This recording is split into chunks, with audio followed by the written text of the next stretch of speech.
तो साथियों, सबसे पहले मैं आपसे ये चर्चा कर लूं कि योग थेरेपी के बारे में बात करते हैं और योग के बारे में पहले दिन ही चर्चा किया था। वैसे लोग जो कहते हैं कि योग कोई थेरेपी का सब्जेक्ट नहीं है, थेरेपी का विषय नहीं है। Yoga is a way of life. योग जो है जीवन को सुव्यवस्थित जीने की तरीका है। वे ऑफ लाइफ, जिंदगी को कैसे जिया जाए। जैसे मैं कल आयुर्वेद भी पर चर्चा कर रहा था, तो आयुर्वेद में भी यही है, yoga is a life philosophy. जीवन को किस दृष्टिकोण से देख कर नजरिया। और योग जो है इज अ प्रैक्टिकल पार्ट है। योग कहते हैं जीवन को सुव्यवस्थित होकर के हम किस प्रकार के जी सके। ये बहुत सारे पक्ष है जिस पे चर्चा हम लोग आज करने वाले हैं। तो साथियों, सबसे पहले इन सबको जाने, तो इससे पहले हम लोग जान जाते हैं कि रोग होता ही क्या है जिस पे हम लोग थेरेपी देने वाले हैं। रोग आता कहाँ से है? रोग का मूल कारक है क्या जो रोग पैदा करता है? क्योंकि हमारा एलोपैथी और हमारा ये होलिस्टिक हीलिंग सिस्टम जो है, क्योंकि लोग अल्टरनेटिव थेरेपी कहते हैं, लेकिन अल्टरनेटिव कहने में थोड़ा सा हम लोग को छोटापन सा महसूस होता है। क्योंकि हमारी जो भारतीय चिकित्सा पद्धति है वो अल्टरनेट नहीं है, बल्कि होलिस्टिक है। होलिस्टिक अप्रोचेस है ये हमारे शरीर को समग्र रूप से चिकित्सा प्रदान करता है।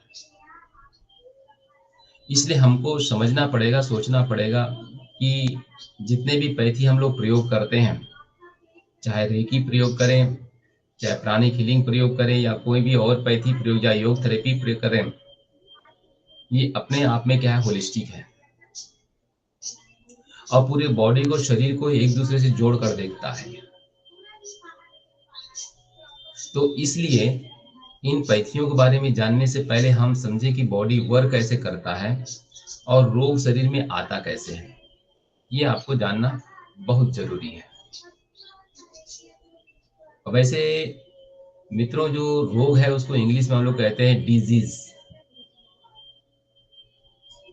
अगर डिजीज को देखा जाए तो हमारी बॉडी का जो सिस्टम जो है उनमें अनइजीनेस आता है।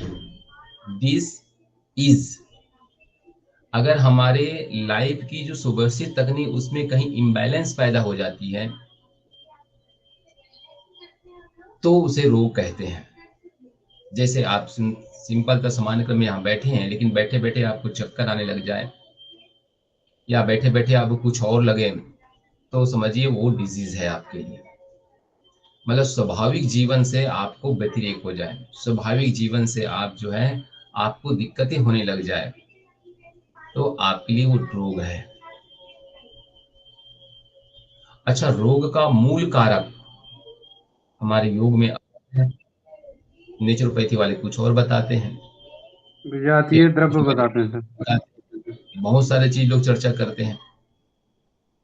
तो बताइए कि रोग का मूल कारक, मूल जो रोग पैदा होता है वो कहाँ से होता है, ताकि उसकी हम लोग थेरेपी करें। जी बताइए अरविंद जी, कुछ बोल।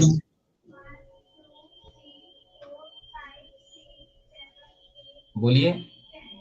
हमारा सर खान पान जो कंट्रोल रहेगा तो ज्यादातर व्याधि हमारे शरीर में उत्पन्न नहीं होंगी सर, और दिनचर्या हाँ नहीं, ये खासकर बच्चों सर का। आहार है हमारा सर। हम्म हम्म हम्म। अगर आहार चलिए। हमारा सही नहीं रहेगा, शुद्ध नहीं रहेगा, सात्विक नहीं रहेगा, तो हमें तरह तरह की बीमारियां, कॉन्स्टिपेशन है, मधुमेह है, और अर्थराइटिस है, कोलेस्ट्रॉल है, बीपी है। आहार के कारण ही सर ये सब बढ़ते हैं। चलिए ठीक है, आपने आहार कहा, किसी ने जीवनचर्या बात कही है, लेकिन इसको अगर एक शब्दों में समेटा जाए तो अन्य शब्दों में बात करना पड़ेगा हमको। एलोपैथी का कंसेप्ट ये, सारे रोग का कारण जीवाणु है, कीटाणु है, विषाणु है। बात समझ रहे हैं आप? वो कहते हैं सारे रोग का, एलोपैथिक बात कर रहा हूँ, जो मॉडर्न साइंस अभी जो बात करती है, इन्फेक्शन बोलते हैं। आप चले जाइए डॉक्टर के पास, वो किसी भी रोग में, यदि पेट में दर्द है तो कहेगा पेट में इन्फेक्शन है। आंख में दर्द है, बोलेगा आंख में इन्फेक्शन हो गया है, कान है तो कान में इन्फेक्शन, पेशाब है तो पेशाब में इन्फेक्शन है। कुल मिलाकर के जीवाणु, विषाणु और कीटाणु जिसे हम लोग कहते हैं, वे हमें क्या है, अटैक करता है और हम लोग रोगग्रस्त होते हैं। ये कंसेप्ट मॉडर्न साइंस का है। आप लोग एग्री है ना इसमें मेरे बात पे? लेकिन योग साइंस और हमारे जितने और भी नेचुरल साइंस है, इसका कंसेप्ट अलग है। यहाँ पे हमारे प्रॉब्लम का कारक, जैसे नेचुरोपैथी में प्राकृतिक चिकित्सा जो है, या प्राकृतिक चिकित्सक जो है, वो रोग का कारण केवल एक मानते हैं। वो कहते हैं शरीर में जब विजातीय द्रव्य बढ़ जाते हैं, टॉक्सिन्स मेटल कहते हैं उसको, गंदगियां जब बढ़ जाती बॉडी में, तो रोग होता है। पढ़े होंगे, पढ़ा रहे होंगे मेरे जो टीचर जो पढ़ा रहे हैं, कहते हैं गंदगी जब बढ़ती है तो रोग होता है। इस गंदगी को हम क्या करते हैं, नेचुरोपैथिक माध्यम से बाहर निकालते हैं। योग वाले क्या करते हैं, योग में, क्योंकि आप लोग सीख रहे हैं, योग में रोग का मूल कारण क्या बताते हैं। जैसे अभी के कह रहे थे लाइफ स्टाइल, चलो ठीक है, लाइफ स्टाइल ठीक कर लीजिए, आहार विहार को ठीक कर लीजिए। लेकिन मैं अगर एलोपैथी की छोड़कर बाकी जितने पैथी है उसका एक ही उत्तर देना चाहूंगा। आप लोगों का काफी पेन है तो नोट कर लेना आप लोग। हमारे शरीर में जो रोग का कारण है, वो शरीर जिन तत्वों से बना हुआ है, जिन एलिमेंट से बना हुआ है, वो एलिमेंट्स यदि इम्बैलेंस होता है तो रोग उत्पन्न हो जाता है। बात समझिएगा। अगर 5 तत्व से शरीर बना हुआ है, आकाश, वायु, अग्नि, जल और पृथ्वी, तो इन पांचों तत्वों में से कोई एक भी तत्व कम या ज्यादा हो जाए, एक या एक से अधिक तत्व यदि कम या ज्यादा हो जाए, तब रोग उत्पन्न होता है। अब इसको सिद्ध करने के लिए कई चीजें उदाहरण हम आपको दे सकते हैं। जैसे आपने कहा सब आहार विहार, तो ठीक है ना, आहार विहार से आपका ये एलिमेंट ही तो प्रभावित होगा, आपके शरीर के तत्व ही तो प्रभावित होता है।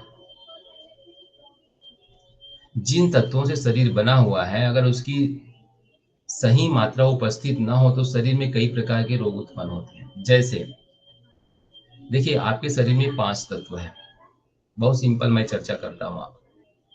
जैसे अग्नि है, एक एलिमेंट लेते हैं आग। आपको कोई भी रोग नहीं है अभी इस वक्त, मैं एक एलिमेंट को थोड़ा सा यदि बढ़ाता हूँ, मान लीजिए, आप लोग मान लीजिए शरीर में आपकी अग्नि की मात्रा कितनी है, कोई बताएंगे? शरीर में अग्नि की मात्रा कितनी होती है, क्वांटिटी होती ना, फिक्स पैमाना है इसका। जैसे जल जो 70% है, वैसी अग्नि की भी तो मात्रा है। कोई बताना चाहेंगे? अरे जानकारी नहीं है। हम बताते हैं, सिंपल आपको जानकारी है। वो जानकारी ये है, जब आप थर्मामीटर में मापते हैं तो उस समय उसका टेम्परेचर कितनी आती है, वो जरा देखो तो सही आप। थर्मामीटर में जब फीवर हो, 98.6। 99।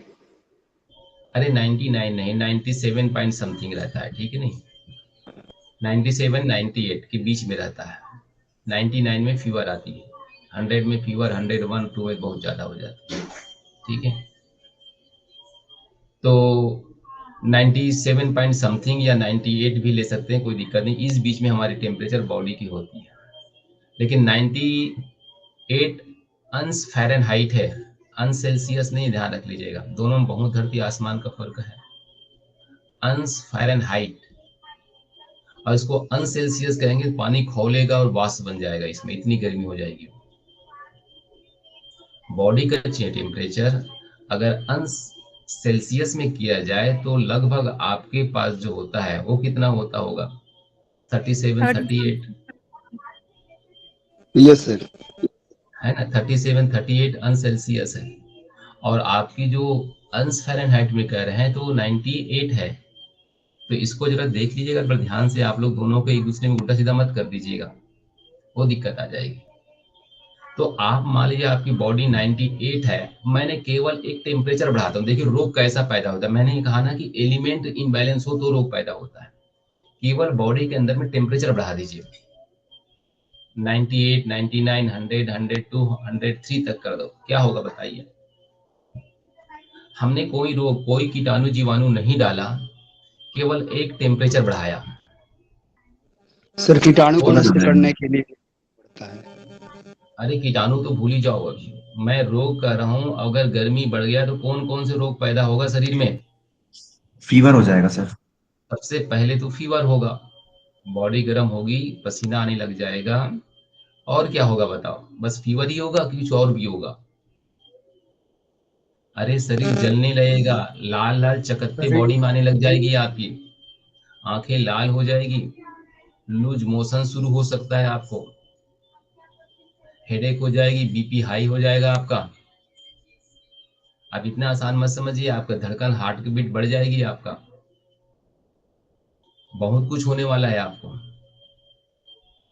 वोमिटिंग सेंसेशन होना शुरू हो जाएगा, बहुत सारे चीज, केवल है आपको बहुत सारे प्रॉब्लम। अब देखो, अब इसके लिए गोली खाओगे तो कहाँ की ये युक्ति संगत है? बहुत सिंपल सी प्रॉब्लम थी, कुछ नहीं हुआ था, बॉडी के अंदर में गर्मी बढ़ गई थी और हमने उसको बढ़ा दिया। उसका ट्रीटमेंट सही था कि उस गर्मी को कम कर दिया जाए। बॉडी के अंदर बढ़ी हुई गर्मी को कोई ऐसे तरीका है जिसके माध्यम से कम कर दिया जाए तो सारे प्रॉब्लम सॉल्व हो जाएगी। बात समझ रहे हैं आप लोग? हम लोग नहीं जानते, यही हमारी सबसे बड़ी प्रॉब्लम्स है। तभी तो कहते हैं ना, अविद्या, अज्ञानता सारे रोग का मूल है। नहीं सर, ऐसे कैसे होगा? मैं कहता हूं ऐसा ही होता है। दूसरा, चलो अब अग्नि को कम कर दो, जल को बढ़ाओ। भाई अग्नि कम होगी तो जल ही बढ़ेगा ना, वाटर बढ़ेगा। अगर अग्नि है तो अग्नि 98 में है तो 98 से कम कर दो, 90 ले आओ, 70 में ले आओ, बॉडी को ठंडी कर दो। क्या होगा बताओ? अब कौन सा रोग पैदा होगा? टेम्परेचर बॉडी की जैसी कम हो जाएगी, कौन कौन से रोग होगा? जरा एक आध दो बताओ, कोई जो अभी तक नहीं बोले वो लोग जरा बोलो। कोल्ड हो जाएगा। हाँ, बहुत सुंदर मैम, आप बताइए आपने। कोल्ड हो जाएगा, ठंडी हो जाएगी, मतलब नाक में नाक बने, रनिंग नोज हो जाएगा, है नहीं? सर्दी जुकाम, हाथ शीत पैर ठंडे हो पित्त, जाएंगे। हाँ जी, शीत पित्त हो सकता है सर, शीत पित्त। हाँ, शीत पित्त हो सकता है, नाक जाम हो जाएगी, बीपी लो, लो बीपी का शिकार हो जाएंगे वो, पेशाब बार बार आएगा उस व्यक्ति को। बात समझ रहे हैं? हाथ पैर की उंगलियां, मसल सिकुड़ने लग जाएंगे आपका, पेट में कॉन्स्टिपेशन हो जाएगा क्योंकि कोल्ड है, भूख लगेगी नहीं, भूख कम हो जाएगी। अब इतने सिम्टम आने के बाद अगर कब्ज हो गया, कॉन्स्टिपेशन हो गया, भूख नहीं लग रही है, बीपी डाउन चला गया, हाथ पैर ठंडे हो गए, और हाथ पैर ठंडे हुए सब लोग कहते हैं भैया ठंडे नहीं, गर्म करो नहीं, फिर ऊपर राम नाम सत्य हो जाएगा। कुछ नहीं किया, केवल टेम्परेचर डाउन किया आपने। कोई कीटाणु नहीं, कोई विषाणु नहीं, कोई जीवाणु नहीं, कुछ भी नहीं। जितना टेम्परेचर चाहिए उस टेम्परेचर से केवल डाउन किया एक एलिमेंट को आपने, रोग बन गया। इसके लिए कोई दवाई खाने की आवश्यकता क्यों है आपको बताओ? कोई ऐसे तरीका ले लीजिए जिससे बॉडी के अंदर गर्मी पैदा कर दिया जाए, या इस कोल्ड को घटा करके हीट पैदा कर दिया जाए, सारे रोग समाप्त, सारी प्रॉब्लम सॉल्व। समझना पड़ेगा, सोचना पड़ेगा आपको। तो ये सारे जितने भी हमारे योग है, नेचुरोपैथी है, एक्यूप्रेशर, एक्यूपंचर, साथियों मैं ये सब बताने में तब सक्षम हूँ, मैं 20 वर्षों से लगभग इन सारे पैथियों में काम कर रहा हूँ, और इसका हेड ऑफ डिपार्टमेंट जो रूप में मैं काम कर रहा हूँ, ये सारे होलिस्टिक हीलिंग सिस्टम में काम कर रहे हैं हम लोग, और सारे शोध, रिसर्च, चाहे कुछ भी कह सकते हैं आप, वो सारे हमारे हम लोग संपन्न कर रहे हैं विथआउट मेडिसिन, बिना किसी औषधि की चिकित्सा होती है। कौन से रोगों का आप कहेंगे कौन से रोग करते हैं? मैं कहूँ जो रोग एलोपैथी ठीक नहीं करता उसका विथआउट मेडिसिन ट्रीटमेंट करते हैं। सामान्य तौर से व्यक्ति तो आते ही ऐसा ही, वही व्यक्ति आते हैं जब हार जाते हैं और हार का ट्रीटमेंट कराते हैं। और आप मानिएगा कि वो विथआउट मेडिसिन, बिना किसी मेडिसिन के ठीक होता है वो। क्योंकि समझना ये पड़ता है कि बॉडी में किस एलिमेंट की आवश्यकता है, जानना ये पड़ता है कि बॉडी में जिस एलिमेंट की कमी है उस कमी को यदि पूरी कर दिया जाए तो शरीर ऑटोमेटिक स्वस्थ हो जाता है। इसे किसी मेडिसिन की आवश्यकता नहीं है। उनकी आहार विहार खान पान एक पक्ष है, इसको भी हम ध्यान रखते हैं। इन सारी बातों को ध्यान रख करके ट्रीटमेंट देते हैं तो व्यक्ति स्वस्थ होता हुआ चला जाता है। तो यहाँ पे रोग का मूल कारक जो है वो है तत्वों का असंतुलन। हमारे शरीर के जो तत्व इम्बैलेंस जब हो जाता है ना तो व्यक्ति रोगी होता है। बात समझ रहे हैं आप लोग? शरीर के जो तत्व जो है, पांचों तत्व में से कोई एक या एक से अधिक तत्व, आयुर्वेद में क्या कहा है बताओ? आयुर्वेद में कहते हैं रोग कारण वात पित्त कफ का दोष है, त्रिदोष। वात पित्त कफ बॉडी में जब बढ़ जाती है, जब वात बढ़ जाए तो, या पित्त बढ़ जाए या कफ बढ़ जाए तो रोग पैदा करता है।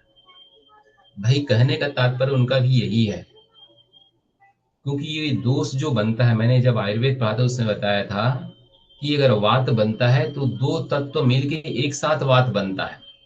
वात में बनता है आकाश और वायु, तत्व जब मिलकर एक साथ बढ़ता है तो उसको वात कहते हैं। और जब जल और अग्नि बढ़ता है एक साथ मिलकर तो उसको पित्त कहते हैं, ये भी बताया था मैंने। और जल और पृथ्वी जब मिलता है तो उसको कफ कहते हैं। भाई जो मैं जो चर्चा कर रहा हूं और ये आयुर्वेद की जो बात है वो बिल्कुल सेम है, कोई कंट्रोवर्सी नहीं है। तो कहने का मतलब यही तो हुआ ना, जब तत्व इम्बैलेंस हो रहा है तभी रोग क्रिएट हो रहा है। कहने की तरह आयुर्वेद में एक तरीका अलग है, भले कि वात पित्त कफ दोष की वजह से होता है, वो दोष तो एलिमेंट ही तो है, तत्व ही तो है। अभी तत्व चाहे प्राकृतिक वातावरण की वजह से हो या आपके खान पान की वजह से हो या किसी रहन सहन या अन्य आचार विचार के माध्यम से हो, प्रभावित होता है हमारे बॉडी का एलिमेंट्स। तो साथियों इन एलिमेंट्स को कैसे संतुलित किया जाए ये साइंस है, इसमें बहुत सारे तरीका है। इन विभिन्न तरीका से अगर ठीक कर दिया जाए तो व्यक्ति ठीक होता हुआ चला जाता है। बात समझ में आ रही ना आप लोग को? मैं बहुत सिंपल वे में सिंपल शब्दों में बता रहा हूँ पहले रोग आता ही क्यों है। अच्छा एक चीज और बता दूं मैं, डॉक्टर हनीमैन, हनीमैन नाम सुना है आप लोगों ने? होम्योपैथी के जनक सर। यस सर, होम्योपैथी के जनक। हाँ होम्योपैथी और के जनक। बायोकेमिकल है सर। इन्होंने एक महत्वपूर्ण बात कही है, बात सुनिए। उन्होंने कहा कि रोग कारण कीटाणु नहीं है, बिल्कुल नहीं है। स्वस्थ व्यक्ति को कीटाणुओं से भरा हुआ जल का जग, एक जग पानी दे दो, अगर एकदम बिल्कुल स्वस्थ व्यक्ति है तो बिल्कुल भी रोगी नहीं होगा वो, क्योंकि हमारे स्टमक में इतनी हाइपर एसिडिटी एसिड होती है, उसमें जाते वो सारे जल के नष्ट हो जाएगा। लेकिन रोगी व्यक्ति जो जिसकी इम्यूनिटी कम है, जिसके अंदर एसिड नहीं है बॉडी के अंदर में, उसे तो सिंपल पानी दोगे तो भी बीमार पड़ जाएगा। कहता है रोगों को नष्ट करने का हमारे बॉडी के अंदर की इम्यूनिटी, अर्थात हमारे बॉडी के तत्व अगर मौजूद सही मात्रा में है तो रोगी नहीं होगा, रोग हो ही नहीं सकता।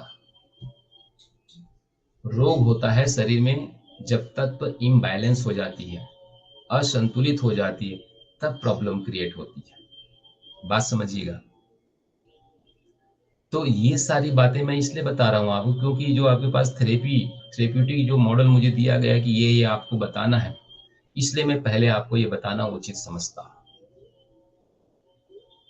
अच्छा जो योग थेरेपी में है, केवल एलोपैथी की छोड़ दिया जाए तो योग थेरेपी है, आयुर्वेद की थेरेपी है, नेचुरोपैथी की थेरेपी है। इन सारे थेरेपियों में जितने थेरेपी इसमें सारे बेस्ड है 5 एलिमेंट पे, पंच तत्वों पे आधारित है ये सारे। वैसे मैं उस दिन चर्चा किया था कि शरीर केवल 5 तत्वों से नहीं बना है, ध्यान रखिएगा। आयुर्वेद में 10 एलिमेंट की बात मैंने कही थी, और योग या वेद जो हमारे तंत्र और मंत्र के जो ग्रंथ है उसमें 24 एलिमेंट्स है, 24 तत्व है। और गायत्री मंत्र का जो 24 अक्षर है इन तत्वों को अभिहित करता है, इन तत्वों को एक्टिवेट करता है। ये बड़ा ध्यान रखना पड़ेगा आपको। आज नहीं तो कल ये सब समझना पड़ेगा मानव समाज को। तो साथियों, जो अलग अलग डिजीज है इसको हम समझेंगे, जानेंगे, और उसकी अलग अलग चिकित्सा कैसे हो सकती है, इन चिकित्सा के बारे में, इसके बारे में भी हम लोग जानने का हम लोग प्रयास करते हैं। इसमें किसी को पूछना है क्या? मैंने अभी चर्चा किया, डिस्कस किया है, इसमें किसी को कहीं कंफ्यूजन हो, कोई बातें हो तो 2 शब्द में आप पूछ लीजिए, फिर मैं आगे बढ़ता हूँ। जी, एनी क्वेश्चन? No sir. कोई दिक्कत नहीं। तो हमारे कुछ श्रोता बंधु जो बैठे हुए हैं वो भी बोलने का प्रयास करेंगे। आप कॉपी पेन अपने पास जरूर नोट कर लिया करें, और जब बोलेंगे कुछ समझ नहीं आए तो बताएंगे, तो मुझे अच्छा लगेगा कि मैं पढ़ा रहा हूँ, शायद आपको समझ आ रही है कि नहीं आ रही है। तो एक एक पक्ष थोड़ा चर्चा कर लेता हूँ मैं, एक एक थेरेपी, एक एक जो डिजीज जिसमें मतलब जिसमें थेरेपी बताने वाला हूँ। पहला है योगा थेरेपी। योगा थेरेपी में काम किस बेस पे करते हैं, बेस्ड क्या है, उसका आधार क्या है? सबसे पहले आधार मैंने पंच तत्वों को माना है। उसका क्या माना है? जो पंच तत्व है वो सारे थेरेपी में एक आधार है, और उन्हीं के माध्यम से हम प्राणायाम के माध्यम से हो और आसनों के माध्यम से, किसी भी माध्यम से ठीक करने का हम लोग प्रयास करते हैं। नेचुरोपैथी को देख लीजिए। नेचुरोपैथी भी तत्वों पे आधारित है।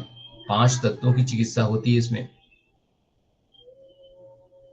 जल चिकित्सा होती है, मिट्टी की चिकित्सा होती है, अग्नि की चिकित्सा होती है, वायु की चिकित्सा होती है, आकाश की चिकित्सा होती है ना?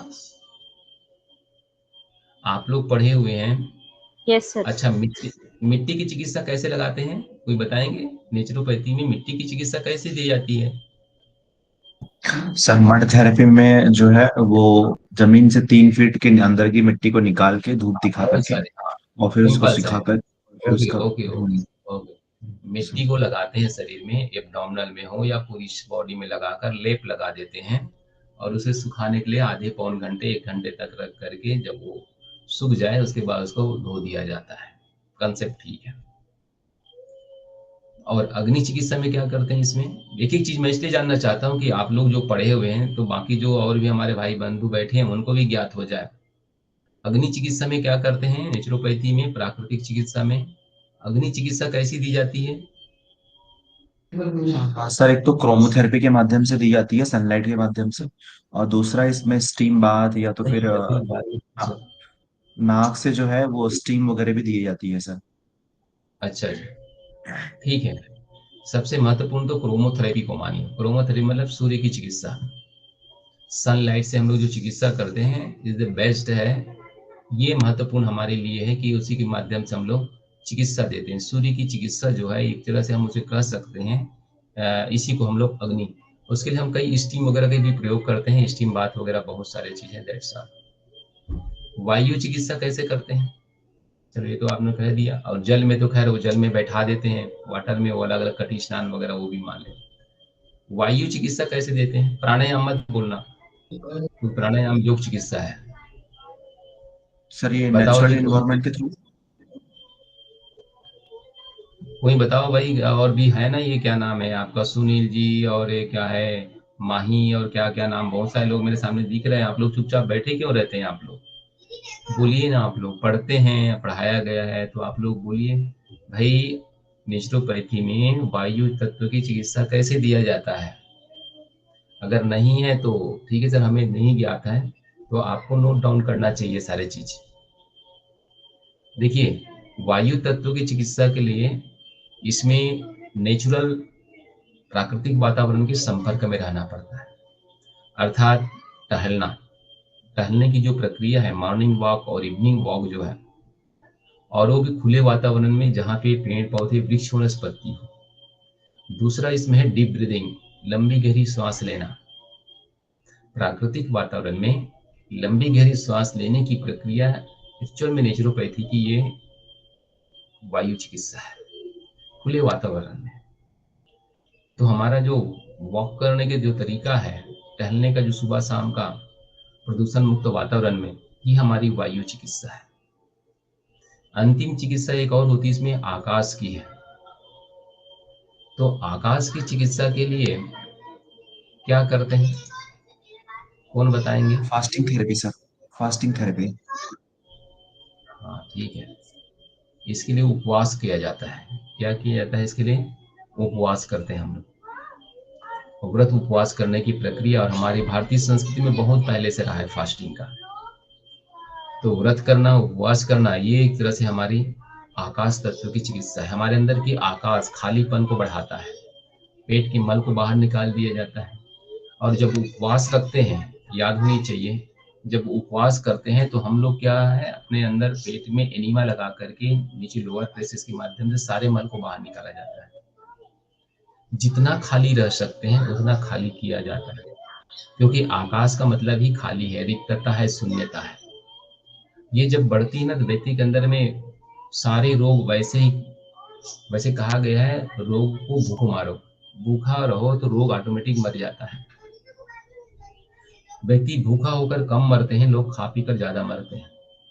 इसलिए खाली रखने का प्रयास करें, सप्ताह में एक दिन व्रत उपवास करने का, नहीं तो कोई पर्व त्योहार हो कम से कम, या अभी जो आपका चल रहा है भगवान शिव का जो, तो कम से कम सोमवार के दिन एक दिन कम से कम व्रत कर लें। अरे पूरे दिन भर ना रहे तो एक टाइम, 3 टाइम खाते, 2 टाइम भोजन छोड़े, 1 टाइम खा ले, कुछ भी तो करे। ये आपके आकाश तत्व को बढ़ाएगा, और आकाश तत्व बढ़ेगा तो आपके अंदर मस्तिष्क में ज्ञान विज्ञान विकसित होता है।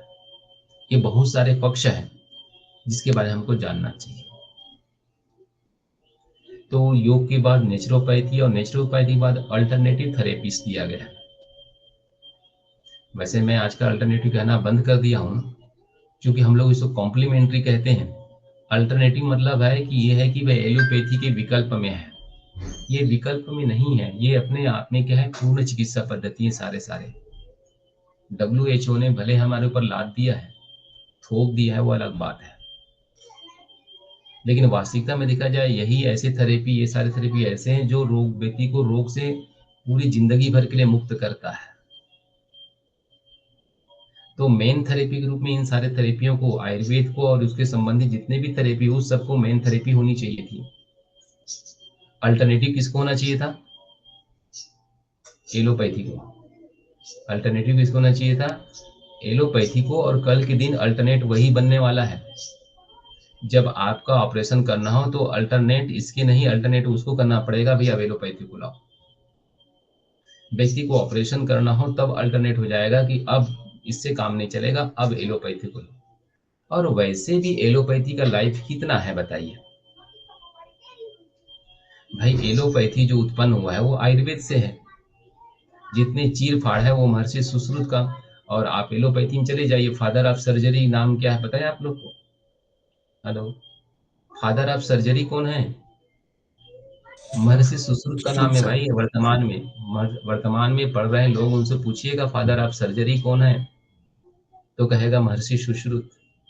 अब देखो, महर्षि सुश्रुत से लिया और इसको सेकेंडरी कर दिया, फर्स्ट में बना दिया एलोपैथी को। बड़ी विडम्बना हमारी है। जो फादर है, फादर सर्जरी है, उसी को छोड़ दिया और अपने आप वो बन गया खुद मास्टर। ये विडम्बना हमारी अपनी है। हमें समझना पड़ेगा कि जिस आयुर्वेद के माध्यम से सारी औषधि बन रही है, सारी जड़ी बूटियां बन रही है, भले वो तकनीक मॉडर्न तकनीक है, इसका मतलब ये नहीं कि आयुर्वेद बेकार है। आयुर्वेद जैसा साइंस न तो हुआ है, न कभी होगा।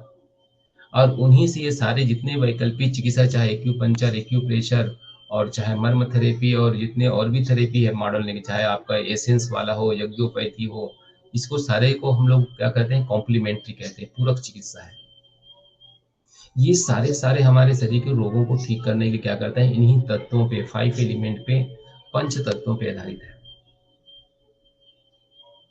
तो साथियों, आप लोग को जानना चाहिए, सीखना चाहिए, और इन पैथियों को गहराई से सीखना चाहिए। इसका प्रचार प्रसार आप सबको भी करना चाहिए, क्योंकि आने वाले समय में, हमारे आने वाली पीढ़ियों के लिए यही थेरेपी उनके लिए वरदान सिद्ध होगा।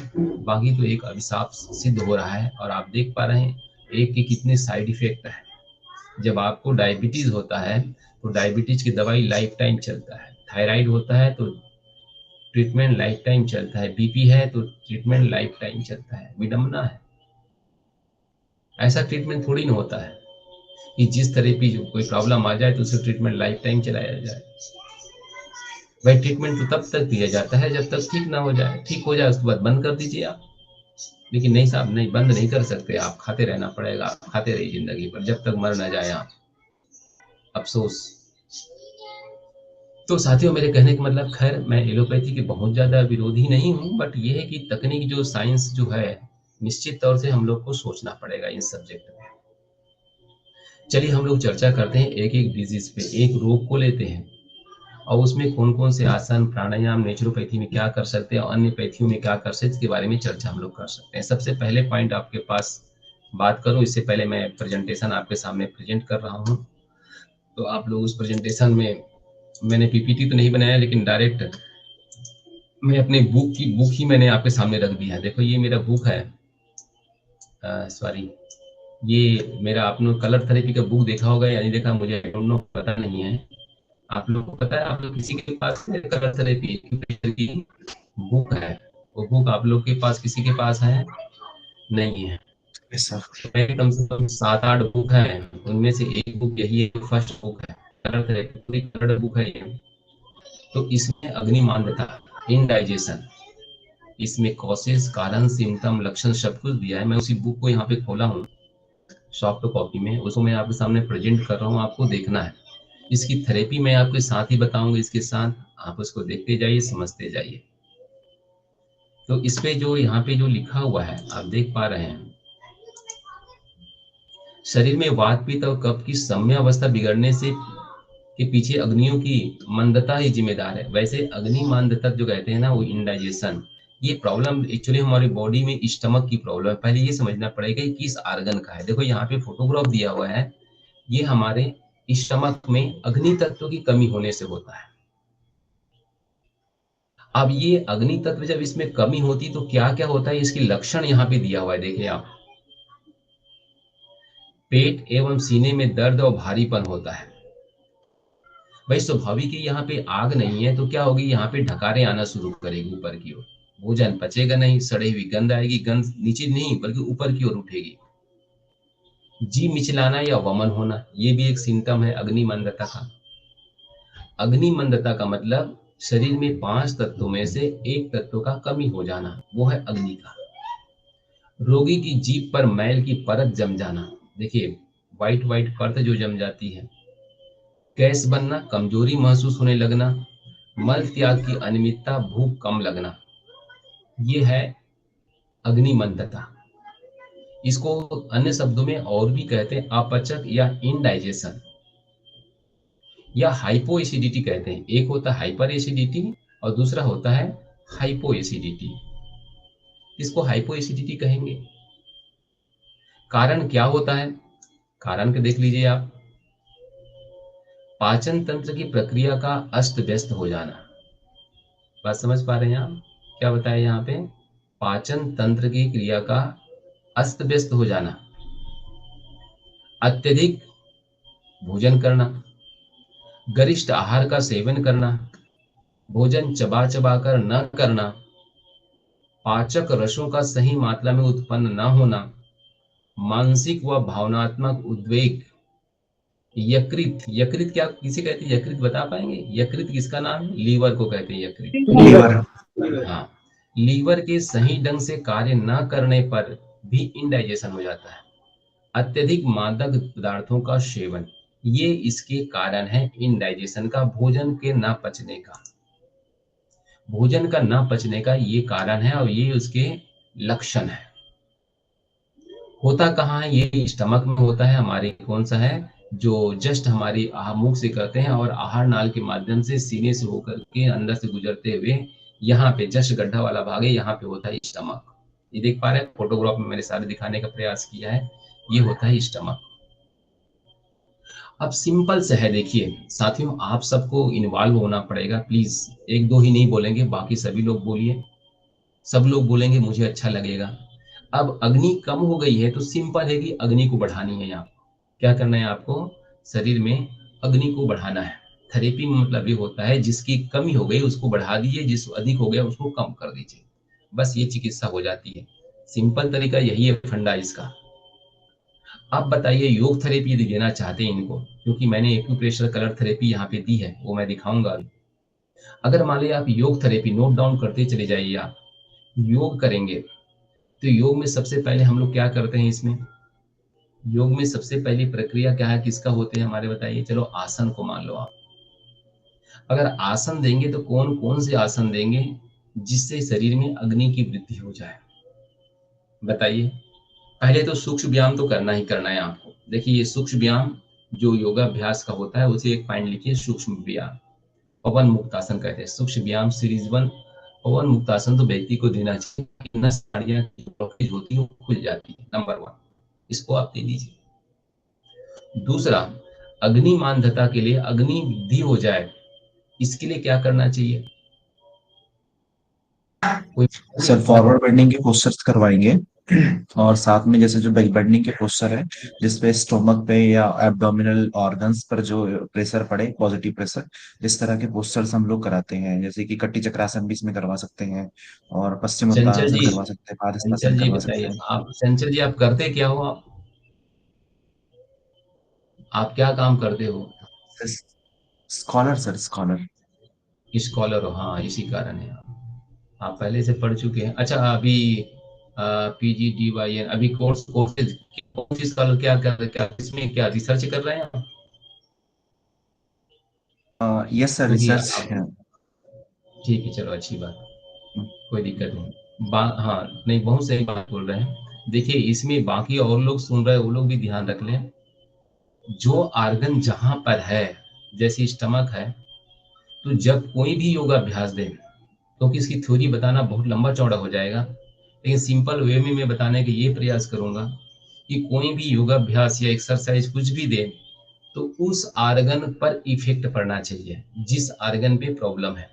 जैसे लाइक दिस स्टमक, अब स्टमक है तो स्टमक में कौन से ऐसे आसन हैं सामने झुकने वाला जो स्टमक स्टमक वाले पार्ट को ज्यादा प्रभावित करेगा। प्रभावित करने का मतलब या तो उसको दबाव दे सामने से, अगल बगल से या पीछे से, एक तो दबाव देना चाहिए, पवन दूसरा उसको मुक्तासन में वापस दर्द, खींचना चाहिए।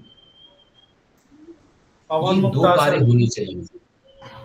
हाँ कोई दिक्कत नहीं, अभी बताइएगा, बहुत सुंदर। तो क्या होना चाहिए, ये दो काम होना चाहिए, एक प्रेस होनी चाहिए, एक होना चाहिए। इस महत्वपूर्ण प्रक्रिया से क्या होती है, उस बॉडी ऑर्गन के अंदर जो उसकी क्रियाशीलता है, कार्य करने की जो तकनीक है, वो उसका विकसित होता है। क्योंकि बॉडी साइंस का कंसेप्ट ये है कि शरीर के किसी बॉडी ऑर्गन्स को कार्य करने के लिए उन्हें दो महत्वपूर्ण प्रक्रिया से होकर गुजरना पड़ता है। एक को कॉन्स्ट्रक्शन बोलते हैं, दूसरे को रिलैक्सेशन बोलते हैं। बात समझिए, मैं साइंस बता रहा हूं। कॉन्ट्रैक्शन का मतलब होता है उसको सिकुड़ना चाहिए, और दूसरा रिलैक्स का मतलब अपने वास्तविक स्थिति पे आ जानी चाहिए। अगर ये दो कार्य अगर कोई शरीर के बॉडी ऑर्गन कर रहा है तो कोई दो मत नहीं, कोई दो कारण नहीं जिसमें वो बॉडी ऑर्गन काम ना करे। अगर काम नहीं कर रहा है इसका मतलब या तो वो कॉन्ट्रैक्ट नहीं हो रहा है और रिलैक्स नहीं हो रहा है, कहीं एक स्थिति में जाकर के जाम हो गई है। और जहां शरीर में कहीं रुकावटें आती है, हमारे शास्त्रों में कहा गया है स्थिरता ही मृत्यु है और गति का नाम जीवन है। गति है तो जीवन है और स्थिरता है तो मृत्यु है। स्थिरता नहीं आनी चाहिए, गति होनी चाहिए। तो गतिशीलता जीवन में बनी रहे, इसके लिए योगाभ्यास चाहिए।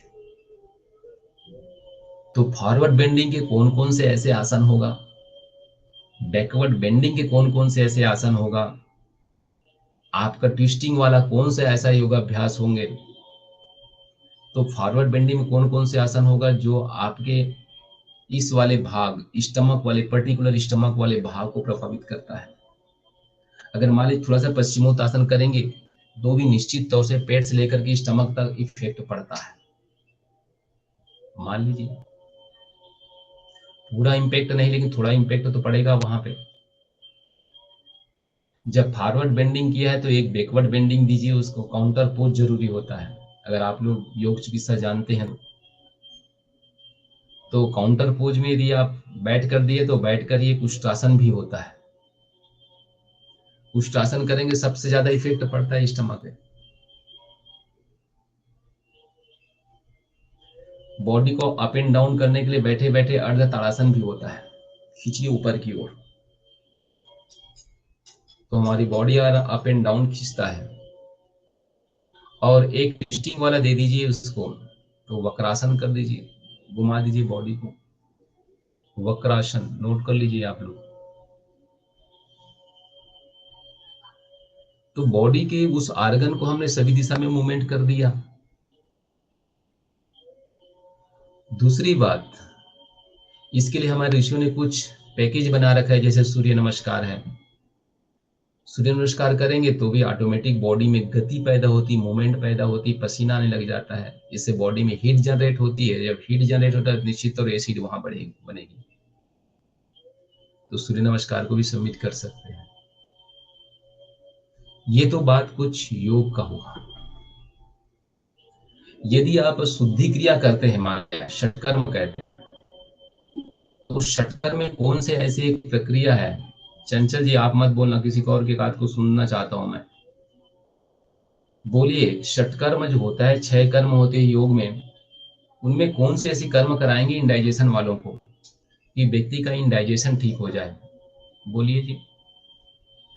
नौली क्रिया। हाँ भाई अरविंद जी, आप तो नवली करोगे, कोई दिक्कत नहीं है, कीजिए। नताशा जी बोलिए आप। महिमा मेरे सामने दिख रही है, बोलिए आप लोग बोलिए।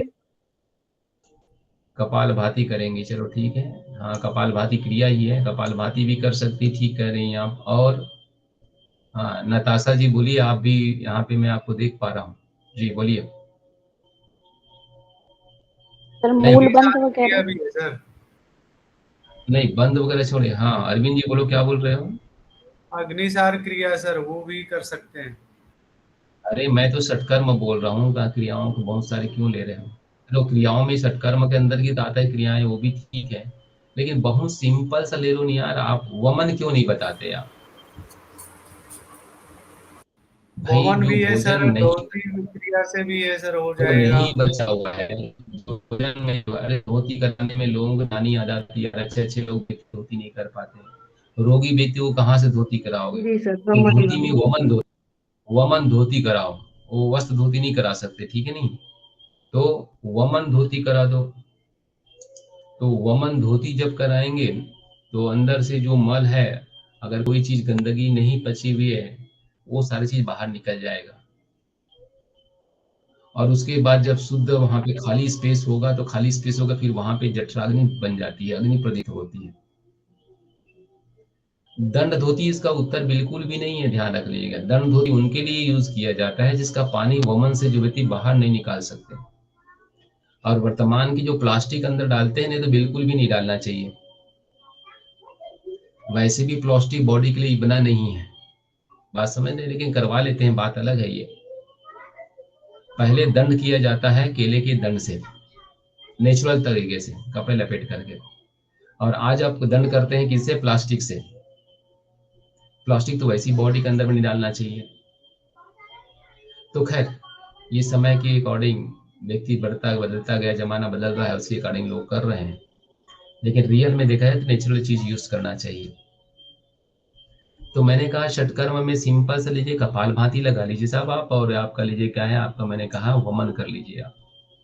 इससे आपकी क्या है, ये अग्नि मान्यता कम हो जाएगी। अगर अग्निसार कर रहे हैं तो अग्निसार भी कर लीजिए, कोई दिक्कत नहीं। अग्निसार की प्रक्रिया है, ठीक है, अप एंड डाउन करने से, लेकिन ज्यादा फायदा छोटी आंत बड़ी आंत में होती है। आप स्टमक के लिए भी यूज हो, क्योंकि पूरा पेट का डाउन का मूवमेंट होता है, उसमें दे सकते हैं। इसके बाद प्राणायाम ले लीजिए आप। भाई आसन, षटकर्म और प्राणायाम। प्राणायाम लो, कौन सा प्राणायाम कराएंगे बताओ जरा, बताइए आप लोग, कोई भी बताओ। शीतली और सितकारी सर। मारोगे आप इनको? अरविंद क्या बोलते, चंचल जी मारोगे उनको? क्यों मारना चाहते हो इसको? सर अग्निसार, अग्नि बढ़ जाना, अग्नि बढ़ जाएगी सर, तो ठंडे प्राणायाम सुनो, देंगे ना? इनडाइजेशन में अग्नि नहीं बढ़ी होती, इनडाइजेशन में बंद अग्नि होगी। कम होती है। बात समझ रहे हैं? हाँ, मैं ओके तो सर, आपको मुझे यही लगा बता सर रहा अग्नि हूँ। बड़ी वाले के लिए पूछ रहे हैं सर। ओके ओके ओके ना सर। ना ना, मैं तो आपको पढ़ा रहा हूँ भ्रामरी। इंडाइजेशन।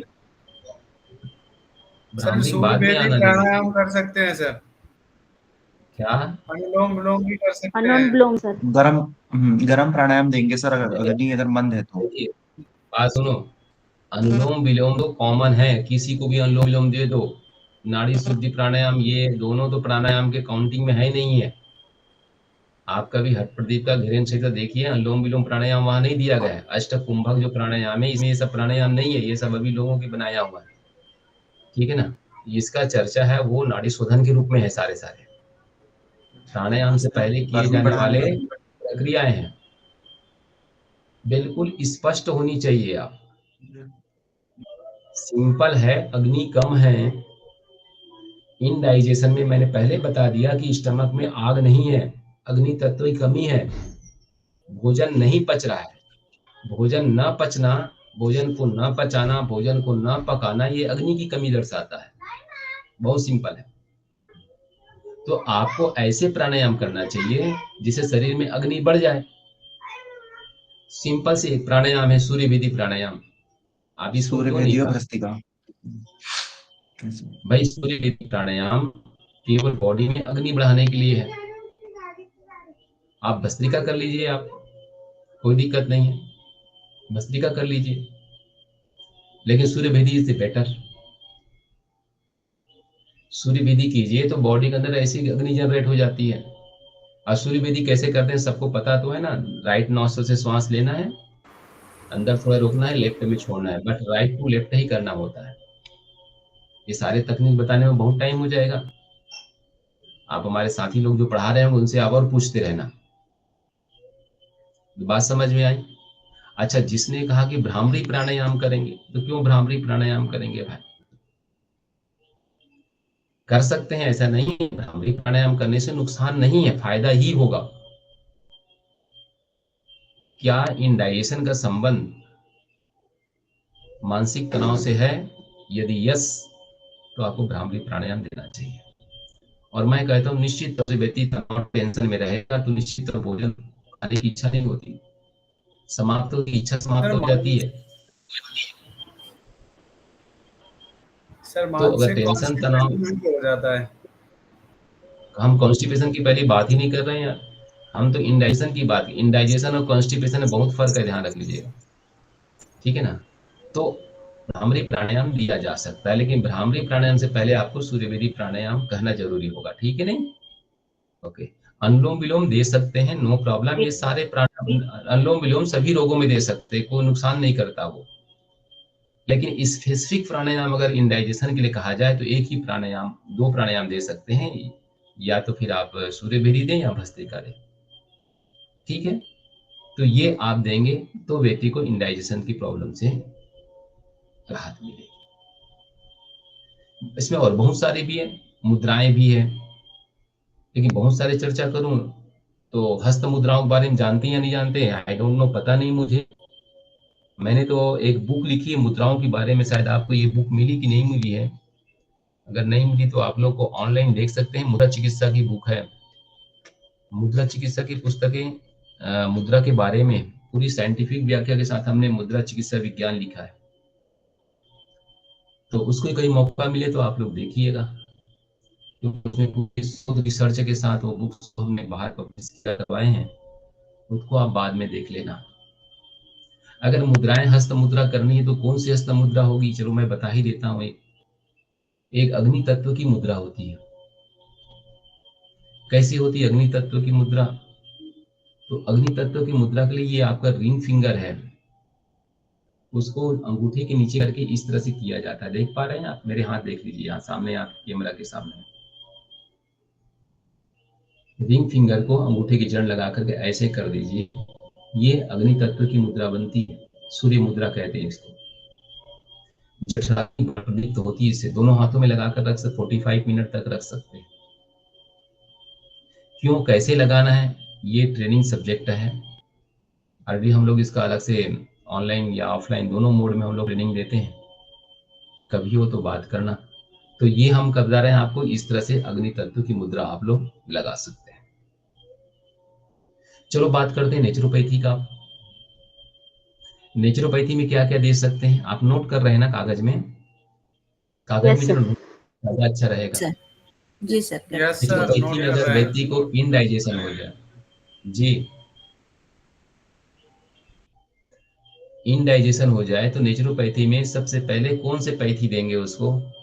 5 तत्वों की चिकित्सा है, तो पांचों तत्वों की चिकित्सा में सबसे पहले कौन सी चिकित्सा देंगे बताइए? सर फास्टिंग थेरेपी, उपवास। देखिए सबसे पहले तो क्या करते हैं हम लोग, कुछ भी होता है इसमें नेचुरोपैथी का ये है कि कोई भी प्रॉब्लम हो जाए सबसे पहले मल को बाहर निकालो। नेचुरोपैथी के फार्मूलास क्या है, वो कहते हैं अगर रोग कोई भी हो, क्योंकि नेचुरोपैथी का एक सिद्धांत पता है आप लोग, 10 सिद्धांत याद है ना आप लोग को? रोग का कारण एक और उसका उपचार भी एक होता है। कारण क्या हो गया? मल। बॉडी के मल को बाहर निकाल दो। तो मल निकालने के लिए क्या करना, मल को सॉफ्ट करना है, तो मड पेक दिया जाता है पहले, मिट्टी। मिट्टी एब्डोमिनल में मिट्टी लगा दीजिए, आंतों की जो जमी हुई जो मल है वो बाहर निकलेगा। जो मल बाहर निकलेगा तो ऊपर से वो क्या करेगा, टॉक्सिन्स को खींचता है, तो स्टमक भी खाली होगा उससे। नंबर 1 क्या करेंगे, आपका मड पेक। क्या लगाएंगे इसमें? मिट्टी पट्टी। देखना लगभग नेचुरोपैथी में मड पेक कंपलसरी दिया जाता है। मड पेक कहाँ दिया जाता है? कंपलसरी ट्रीटमेंट दी जाती है, वो भी लोअर पार्ट में, नाभि से नीचे वाले भाग में। ठीक। दूसरा क्या दे सकते हैं उसमें? एनीमा का प्रयोग करते हैं। क्या करते हैं इसमें? एनीमा का प्रयोग करते हैं, एनीमा दे सकते हैं। तीसरा क्या कर सकते हैं इसमें? मसाज, मालिश। मालिश से क्या होगा? मालिश से ये होगा कि आपकी स्पाइन से जो नर्व इम्पल्स जो हमारे बॉडी के ऑर्गन्स को पहुंचता है, अगर ब्रेन से सूचनाएं स्पाइन के माध्यम से यदि स्टमक तक नहीं पहुंच रहा है, या स्टमक की सूचना ब्रेन तक नहीं पहुंच रहा है, तो इस कनेक्टिविटी को मसाज के माध्यम से दूर ठीक करते हैं। तो मसाज जब करते हैं तो हमारे नर्वस सिस्टम एक्टिवेट हो जाता है, तो मसाज बहुत महत्वपूर्ण है इसके लिए। बैक मसाज, पीठ का मसाज, स्पाइन का मसाज बहुत जरूरी है इसके लिए। इनडाइजेशन है तो क्या दें आप? स्टीम लगा दीजिए।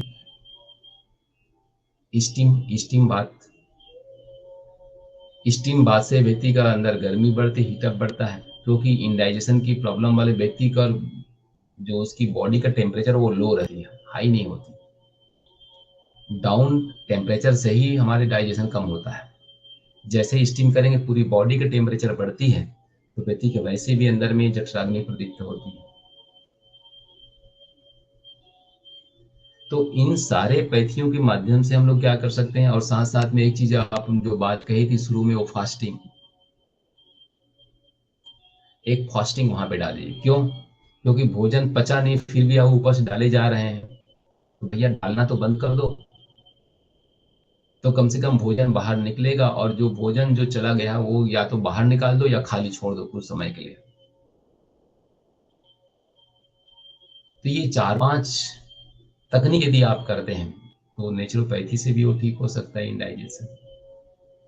क्लियर हो गया ना आप लोग को? अब देख लीजिए जरा एक्यूप्रेशर और ये आपका कलर थेरेपी मैं यहाँ पे दिखा रहा हूँ, तो इसको भी आप लोग यहाँ से देख लीजिए, वो समझ आ जाएगा आपको। आप लोगों ने कभी एक्यूप्रेशर का कोई कोर्स कर रखे हैं आप लोगों ने या नहीं, पहले बताओ मेरे को आप लोग। नहीं सर। आप लोग नहीं सर। नहीं कर रखे हैं। ये हमने पूरी कलर थेरेपी की बुक है, हमारे यहाँ ट्रेनिंग भी होती है। तो इसमें अलग अलग दाब की विधियां, अलग अलग मैग्नेट है, अलग अलग कलर लगाते हैं। चलो कलर ही समझ लो। देखो यहाँ पे लाल कलर लगा हुआ देख रहे हैं आप, रंग चिकित्सा लिखा हुआ है, क्योंकि यहाँ पे एनर्जी घटी हुई होती है। यहाँ लिखा है अमावस्या में ऊर्जा अग्नि बढ़ाने के लिए पंच तत्व सिद्धांत के अनुसार लाल रंग का प्रयोग। लाल रंग अग्नि का प्रतीक होता है, तो यहाँ पे जो स्टमक का एरिया है, इस एरिया पे यदि आप लाल कलर लगाते हैं तो आपके स्टमक में अग्नि तत्व की वृद्धि होती है। तो स्टमक के स्थान पे क्या लगा दें आप? लाल कलर लगा दें। अग्नि का कलर लाल है।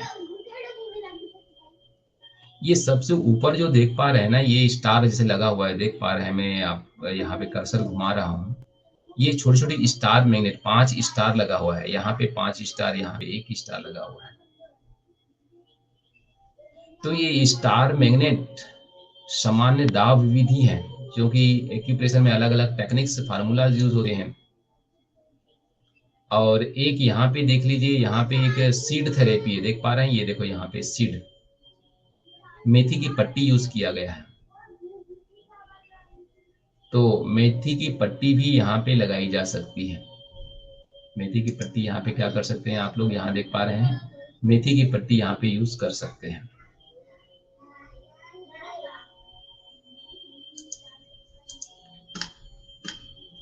तो कुल मिला के बहुत सारी चीज से हम लोग प्रयोग कर सकते हैं। ज्यादा हो तो एक चीज और कर सकते, कुछ नहीं है, जिनको इनडाइजेशन है वो राइट हैंड के रिंग फिंगर, क्या बताया मैंने, राइट हैंड का रिंग फिंगर को क्या कर सकते हैं, वो मसाज कर सकते हैं। राइट हैंड का ring finger is very important. जिनको अभी प्रॉब्लम हो जरा मसाज करके देखो, अन्य फिंगर के अपेक्षा दर्द उसमें ज्यादा होगा। तो इस तरह से हम लोग क्या कर सकते हैं, इसे ट्रीट कर सकते हैं। यदि चक्रों पे कोई चिकित्सा देना चाहते हैं, इसमें चक्र की चिकित्सा होती है, जैसे प्राण चिकित्सा में या फिर आपका रेकी वगैरह में, तो आप लोग बता सकते हैं कि कौन से चक्रों में प्रॉब्लम आती होगी इंडाइजेशन में। भाई योग भी आप पढ़ते हैं, तो कौन सी ऐसी चक्र है जो बॉडी, मणिपुर चक्र, नाइस। मणिपुर अग्नि के लिए होता है, मणिपुर सूर्य चक्र कहा गया है। तो हमारे नाभि चक्र भी कहते हैं इसको। इसको जगाना पड़ता है, इसको जागृत करना, इसकी एनर्जी को बढ़ाना पड़ता है। अब इसकी एनर्जी को बढ़ाने के कई टेक्निक्स हैं। प्राण चिकित्सा के माध्यम से उसकी एनर्जी को क्या करते हैं, हाथ के माध्यम से ऐसे क्लॉकवाइज एंटी क्लॉकवाइज एनर्जी देकर उसकी ऊर्जा को बढ़ाते हैं, वही रेकी में करते हैं। और यदि एक्यूप्रेशर वगैरह में दिया जाए तो हमारे पास बड़े बड़े मैग्नेट्स होते हैं, उस मैग्नेट को हम लोग लगा करके ऑटोमेटिक चक्रों की एनर्जी को अप कर देते हैं। ये सीखने का सब्जेक्ट है, क्योंकि आपको मुझे डायरेक्ट बताना पड़ रहा है, सिखाना तो बहुत लंबा चौड़ा पड़ जाएगा, क्योंकि अपने आप में एक एक सब्जेक्ट ही 6-6 महीना 3-3 महीना का सब्जेक्ट होता है। लेकिन फिर भी मैंने प्रयास किया कि आपको इस तरह से मैं बताऊं। और भी कोई थेरेपी जानना चाहते हैं इसमें तो थेरेपी पूछ लीजिए, मैं आपको बताने का प्रयास करूंगा। इसमें मैंने योग थेरेपी बता दी, नेचुरोपैथी बता दिया, एक्यूप्रेशर मैंने आपके सामने दिखा ही रहा हूँ, कलर थेरेपी आपको दिखा रहा हूँ सर जो सर एक चीज पूछना था कि जो रंग थेरेपी है और मुद्राएं हैं वो दोनों हाथ में प्रयोग कर रही हैं? दोनों हाथ में प्रयोग कर सकते हैं, बिल्कुल बिल्कुल। कलर थेरेपी है, मुद्रा है, वो दोनों हाथों में प्रयोग कर सकते हैं। वैसे कलर थेरेपी की जो क्रोमोथेरेपी जो बात हो रही थी ना, उस समय नेचुरोपैथी में बात कर रहे थे, तो सूर्य के द्वारा भी हम लोग क्या क्या चिकित्सा दी जा सकती है। जैसे एक चीज होती है नेचुरोपैथी में, सिंपल कांच की बोतल लीजिए, कांच की बोतल पर लाल कलर का रेत लगा, मतलब रेत लगा दीजिए, मार्केट में मिलता है, उसमें पानी भर दीजिए, सूर्य की रोशनी में रख दीजिए आप, 12 घंटे में चार्ज हो जाती है पानी। उस पानी को आप गिलास में निकाल के पीजिए, क्योंकि चूंकि आपने लाल कलर से उसे चार्ज किया है सूर्य की रोशनी से, तो आपके बॉडी में अग्नि तत्व बढ़ेगी, तो अग्नि तत्व की वृद्धि बॉडी में ज्यादा होगी आपको। तो ये भी कलर थेरेपी ही है, क्रोमोथेरेपी है नेचुरोपैथी का। और वही डायरेक्ट हमने हाथ पे लगा दिया। नेचुरोपैथी में डायरेक्ट क्या करते हैं, लाल कलर के ऐसे एक पट्टी लगा करके लेट जाते हैं, और वो कलर जो है रेड कलर की सूर्य की रोशनी को लेकर के डायरेक्ट स्टमक पे दिया जाता है यहाँ पे। इससे भी चिकित्सा हो जाती है। सर एक दादन छोटा जी सा काम क्वेश्चन था। बोलिए। सर अगर मान लो अग्नि मंद पड़ जाए या अग्नि बढ़ जाए, तो ऐसी कंडीशन में सर कोई आयुर्वेदिक ट्रीटमेंट जैसे जो हम घर में कर सकते हैं, कुछ ऐसा नुस्खा नुस्खा सर? देखिए, आयुर्वेद में भी बहुत सारे हैं, आयुर्वेद में भी बहुत सारे तकनीक है जिसके माध्यम से आपके इनडाइजेशन है, भोजन नहीं पच रहा है, पाचन को बढ़ाया जाता है। बहुत सिंपल तरीका होता है, अगर मान लीजिए गैस या इनडाइजेशन हो रहा हो तो गुड़ और अजवाइन बहुत सिंपल है, सौंठ, इन सबको पीस करके एक साथ दिया जाता है जो अग्नि को एकदम प्रदीप्त कर देता है। गुड़ है, अजवाइन है, सौंठ, सौंठ समझते हैं आप? Yes ginger, sir, yes sir. ठीक यस है। सर। तो हाँ, तो उसको यदि लेते हैं मिक्स करके तो वैसे ही जठराग्नि को बढ़ा देता है, अग्नि को दीप्त करता है। तो ये उत्तेजक है, इसको लेने से। और वैसे केवल मात्र गुड़ लेते हैं तो गुड़ भी तो आयुर्वेदिक औषधि है, वो ऑटोमेटिक आपके अंदर अग्नि तत्व को बढ़ाता है। तो आप इसको करते हैं सिंपल आयुर्वेद में, तो आयुर्वेद का भी फार्मूला यहाँ पे यूज हो जाता है। इसको लीजिए, कोई दिक्कत नहीं है। हमारे गुरुजी ने एक औषधि चिकित्सा लिखा है, शांति कुंज में एक बुक है, एक औषधि, मतलब एक एक आर्गन्स के लिए एक एक औषधि दिया गया है, उसमें कोई मिक्स करने वाला नहीं है। स्टमक है, स्टमक में अगर पाचन नहीं हो रहा तो उसके लिए एक औषधि है। लीवर है, लीवर में अगर डाइजेस्ट नहीं प्रॉब्लम है, लीवर के लिए एक औषधि। बड़ी आंत है, बड़ी आंत के लिए एक औषधि। छोटी आंत है, छोटी आंत के लिए एक औषधि। खैर, ये बहुत सारे चीज हैं जो आप एक एक करके उसमें ले सकते हैं। दूसरा देख लीजिए, इसी में दूसरा इसी में है, जस्ट इसके अपोजिट दूसरी एक डिजीज है, वो डिजीज के बारे में चर्चा करना चाहूंगा। आप इसको देख लीजिए।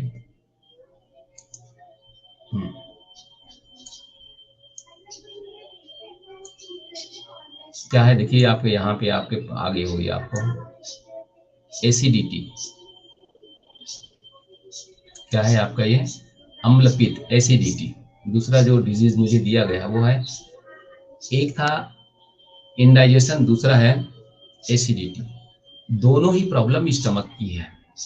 समझने में इसलिए आसानी है आपको क्योंकि एक ही बॉडी ऑर्गन की प्रॉब्लम है।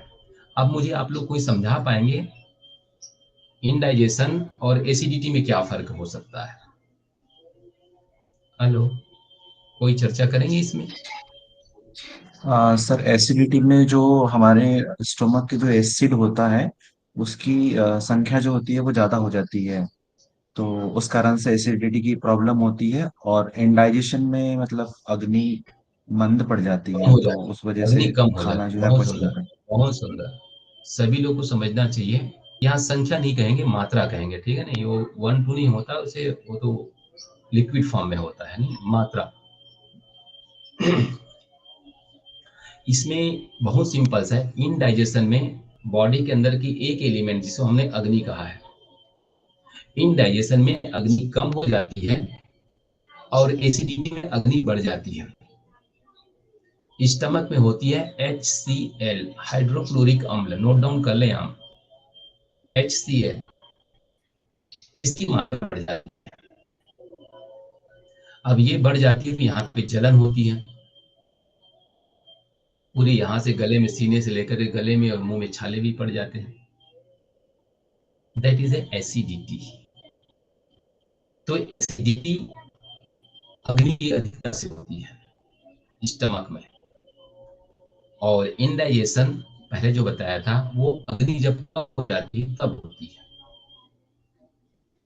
कारण क्या है देख लीजिए, यहाँ पे बोल रहा है कि अगर एसिडिटी हो जाए तो क्या है, छाती गले में जलन अनुभव होती है, डकार, आमाशय में भोजन मुंह में वापस जलन के साथ आती है, पित्त व खट्टा पानी मुंह में आती है, आंखों में जलन व सिर में दर्द बना रहता है।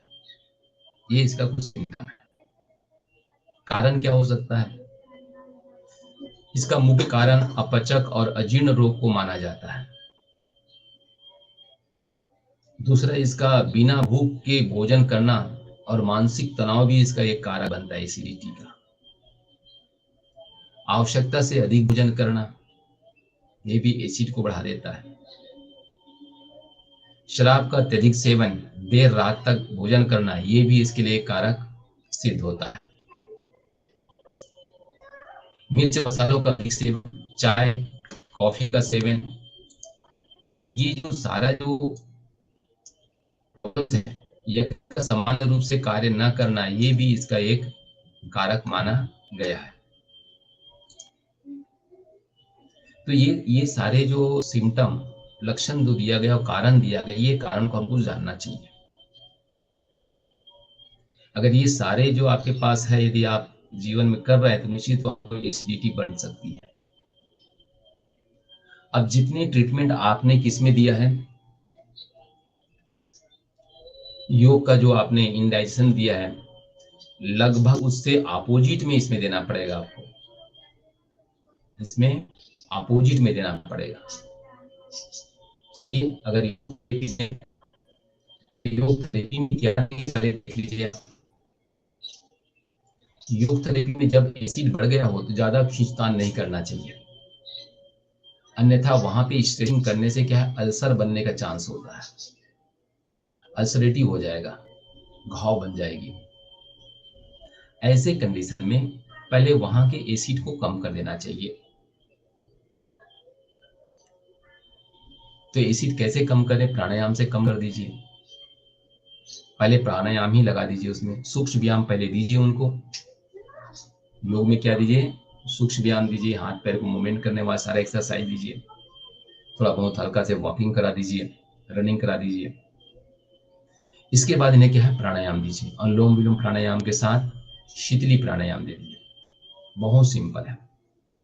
शीतली प्राणायाम आप लोग कर लेते हैं? सभी लोग शीतली प्राणायाम, सभी लोग शीतली प्राणायाम कर लेते हैं? यस या नो? अगर नहीं करते तो आपको आनी चाहिए, सीख लेना चाहिए। कैसे करते हैं? जीभ को मोड़ते हैं, कौवे की चोंच की तरह बनाते हैं, और कौवे की तरह चोंच बना करके फिर क्या है, श्वास को लेते हैं। तो इसी से आगे जीभ के अग्रभाग से अंदर से लिया, घुटक लिया, अंदर जाने दीजिए, थोड़ा रोकिए, फिर श्वास को कहाँ से छोड़ेंगे आप? नाक से। श्वास कहाँ छोड़ेंगे? नाक से श्वास को बाहर छोड़ेंगे। तो ये हो गया क्या आपका? शीतली। अच्छा, शीतकारी, नॉर्मली में शीतकारी जो हमारे इस फेस वाले रीजन के लिए, या दांतों की प्रॉब्लम्स है, गले की प्रॉब्लम्स है, शीर्ष प्रदेश की प्रॉब्लम है, तो शीतकारी दिया जाता है। लेकिन बॉडी की लोअर पार्ट में जब दिक्कत ज्यादा हो रही है तो शीतली प्राणायाम ही दिया जाना चाहिए। शीतली ज्यादा कारगर है। शीतकारी दे सकते हैं, मना नहीं है, लेकिन शीतली इज द बेस्ट, पूरी बॉडी को कूल करता है। ये करेंगे तो शरीर में जल तत्व की वृद्धि होती है, अग्नि तत्व कम हो जाता है। आपको भी जब ज्यादा एसिड बने, एकदम जलन हो, लेकिन एक बात ध्यान रखना, लोग हाइपर और हाइपो एसिडिटी में फर्क करना मुश्किल हो जाता है। इंडाइजेशन और एसिडिटी में फर्क नहीं कर पाते। कभी भी ऐसा हो कि मान लीजिए आपको लगा कि जलन हो रही है और आपने जब शीतली प्राणायाम किया कि दर्द बढ़ गया, तो समझिए कि आप उल्टा कर रहे हैं। वो शीतली कर रहे थे, वो शीतली नहीं चाहिए उसको, क्योंकि वहां पे वैसी एनर्जी घटी हुई है। तो डायग्नोसिस बहुत बड़ी पार्ट है, इसका ध्यान रख लीजिए। मेरे पास जब भी पेशेंट आता है, कहता है डॉक्टर साहब क्या करूं, एसिड बन रही है। बात समझिए आप लोग, एसिड बन रही है। एसिड के अगले वाले शब्द को नहीं बोलते। अगला शब्द क्या होता है? एक हाइपर होता है, दूसरा हाइपो होता है। सिर्फ सामने वाला व्यक्ति ये जानता है कि यहाँ पे दर्द हो रहा है, भारी भारी पंस है, हल्का थोड़ा ठकारे आ जाती है, और वह ढकार और जलन दोनों में लगभग सेम होता है, डाइजेशन, इंडाइजेशन और हाइपर एसिडिटी। अगर ट्रीटमेंट देंगे, अगर मान लो उल्टा कर दिया तो कोई प्रॉब्लम को बढ़ा भी सकता है, अगर सही लगा दिया तो ठीक कर देगा। तो साथियों, हर प्रॉब्लम के लिए डायग्नोसिस सही होना चाहिए। आपको डायग्नोस सही रहेगा तो आप ट्रीटमेंट सही दे सकते हैं। जी पूछिए, कुछ बोल रहे हैं? सर अल्सर के कारण क्या होता है सर? माउथ अल्सर होता है। माउथ अल्सर है ना, स्टमक में अग्नि, वही बताया ना, ये जो आपकी स्टमक दिखाया ना, वहां पे एसिड बढ़ जाती है। एसिड बढ़ जाती है तो माउथ में क्या है, गर्मी बढ़ जाती है, अंदर से गर्मी बाहर आती है तो मुंह में छाले बनने लगता है।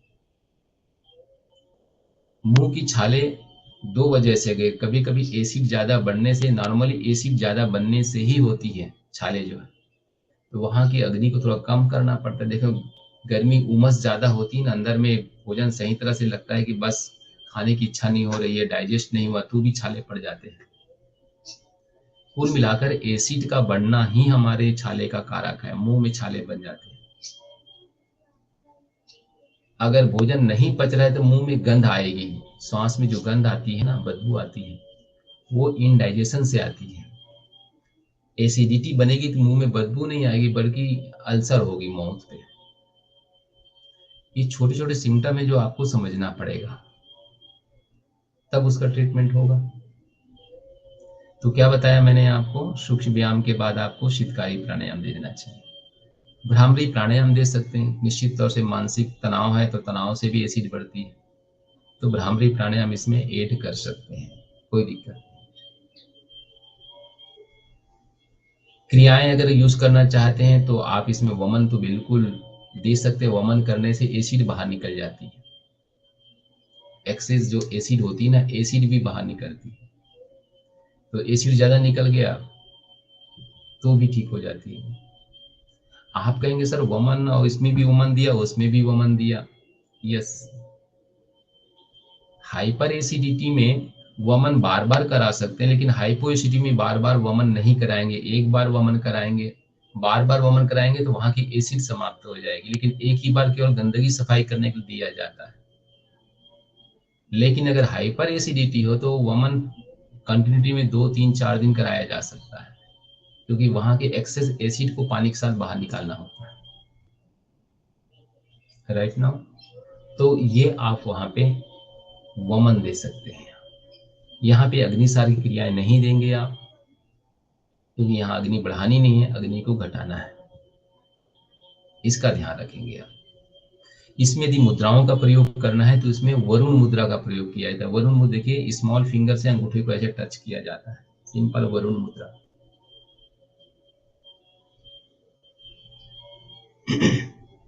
इससे शरीर में जल तत्व की वृद्धि होती, शीतलता का विकास होता है। तो आईवीएफ करते रहेंगे तो निश्चित तौर से आप स्वस्थ होंगे। अगर नेचुरोपैथी में आएंगे तो नेचुरोपैथी में क्या देंगे बताइए जरा, हाइपर एसिडिटी, मिट्टी पट्टी, मैंने कहा कॉमन मिट्टी पट्टी, अब नाभि से नीचे देंगे, दूसरा स्टमक पर भी मिट्टी पट्टी लगाएंगे आप। डायरेक्ट स्टमक के ऊपर मिट्टी पट्टी लगाएंगे तो टू डायरेक्ट वहां की क्या है, गर्मी को खींच लेगा वो।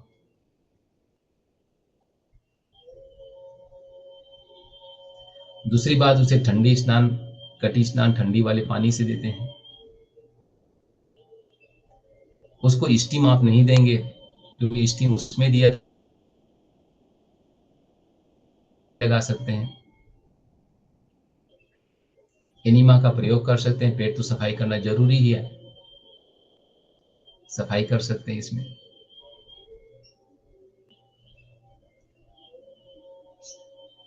इसमें बहुत ज्यादा इसमें खाली पेट व्रत करने की आवश्यकता नहीं, उपवास देने की आवश्यकता नहीं है, क्योंकि व्रत उपवास से क्या है, एसिड बढ़ जाती है। जल का सेवन के लिए, सामान्य जल का सेवन के लिए बार बार, क्योंकि जल चिकित्सा है तो जल का सेवन भी एक चिकित्सा है। तो इस तरह से करने से क्या है, नेचुरोपैथी से भी आपका एसिड को हम लोग समाप्त कर सकते हैं। फुल इमर्शन बात दे सकते हैं। फुल इमर्शन बात होता है ना, पूरी टब में उस व्यक्ति को नॉर्मल जल में क्या है लेटा दीजिए ऐसे घंटे तक, तो बॉडी का टेम्परेचर वैसे ही डाउन हो जाती है। तो कुल मिला कहने का मतलब नेचुरोपैथी के माध्यम से हम लोग क्या है इसे दे सकते हैं, ठीक कर सकते हैं।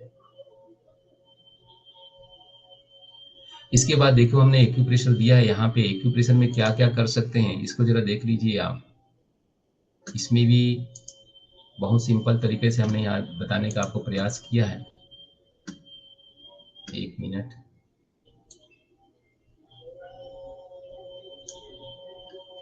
देखिए देख पा रहे होंगे मेरे ख्याल से आप लोग,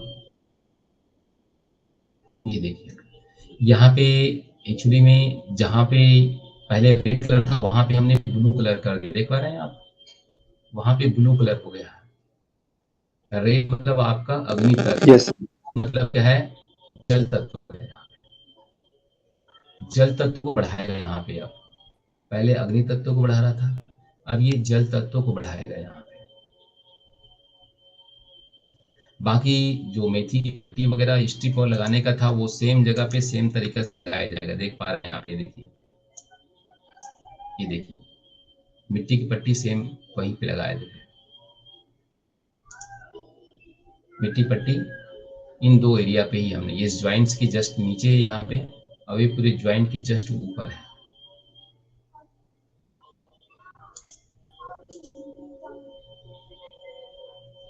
वैसे मैग्नेट भी लगाए, देखिए आपको ये मैग्नेट आपको समझ नहीं आएगा, ये चक्रा मैग्नेट बोलते हैं इसको हम लोग। यहाँ पे बीच में येलो है, किनारे किनारे व्हाइट है, ये क्या करते हैं, यहाँ की एनर्जी को माइनस करता है स्टमक का। और ये ऊपर जो है ये स्टार मैग्नेट होता है, तो स्टमक का एरिया ये होता है, इसलिए यहाँ पे ये सारी चीज लगाया गया है।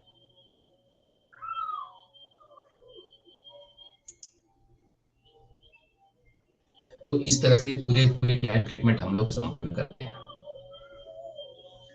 तो हमने आज 2 डिजीज के बारे में चर्चा किया, इसमें से किसी को आपको कुछ पूछना हो? सर एसिडिटी के लिए योगासन में वज्रासन आएगा, और भी कुछ? नहीं, योगासन देखिए, मैंने कहा ना एसिडिटी हाइपर एसिडिटी हो जाए तो देखिए वज्रासन तो भोजन के डाइजेशन के लिए, पाचन के लिए होता है, नहीं मतलब एसिडिटी देखो नॉर्मली कहते हैं कि वज्रासन तो खाने के बाद लगाना चाहिए, ठीक है, लेकिन खाने के बाद लगाने से क्या होगा, आपके अंदर की जठराग्नि प्रदीप्त होती है, अग्नि बढ़ती है। चूंकि हाइपर एसिडिटी है, तो हाइपर एसिडिटी है तो क्या आपको उस समय लगाना चाहिए, नहीं लगाना चाहिए, ये सोचना पड़ेगा, क्योंकि अग्नि बढ़ेगी, क्योंकि ऑलरेडी हाइपर एसिडिटी में अग्नि आपकी बढ़ी हुई है वहां पे। तो उस समय पे अगर ना करें तो ज्यादा बेटर रहेगा। उस समय आप जल का सेवन करें, थोड़ा सा टहलें आप, मैंने कहा शीतली प्राणायाम कीजिए, उससे आपका वो डाउन हो जाएगा, अग्नि डाउन हो जाएगी, आपका जो अग्नि बढ़ी हुई जठराग्नि ना, वो अग्नि आपका नॉर्मल करना जरूरी है, अन्यथा पेट में अल्सर क्रिएट कर देगा, यहाँ पे अल्सरेटिव कोलाइटिस हो जाएगी। दूसरी बात खान पान है उसको चेंज कीजिए, ज्यादा अगर तला भुना चीज मिर्च मसाला ले रहे हैं जिसकी वजह से एसिड बन रही है, तनाव टेंशन वगैरह है लाइफ में तो उसको डाउन कर लीजिए, जो उसके मूल कारक है उसको कम कर दीजिए, तो ऑटोमेटिक कम हो। दूसरी बात क्षारीय पदार्थ लीजिए ना, एसिडिक नहीं, क्षारीय। क्षारीय में क्या हो सकता है, आपका सलाद लीजिए, ककड़ी खीरा चबा चबा के खाइए, ठीक है ना। तो उसमें कोई ऐसे ना लीजिए जो प्रोटीन को कम कर दीजिए, और जितने भी हरी साग सब्जी है, या तो आप सीधा आपका क्या नाम है, आपका लौकी का जूस वगैरह पीना शुरू कर दीजिए, वो बिल्कुल क्षारीय होता है, एसिड को तुरंत डिजॉल्व कर देगा वो। तरीका तो बहुत सारे हैं आयुर्वेद में, माध्यम से हम एसिड को कम कर सकते हैं। जहां तक वज्रासन है तो ना करें उस समय, तुरंत जब एसिड हाई बन रही है तो उस समय वज्रासन ना करें, बाकी समय तो आप खाने के बाद वज्रासन कर ही सकते हैं, कोई दिक्कत नहीं।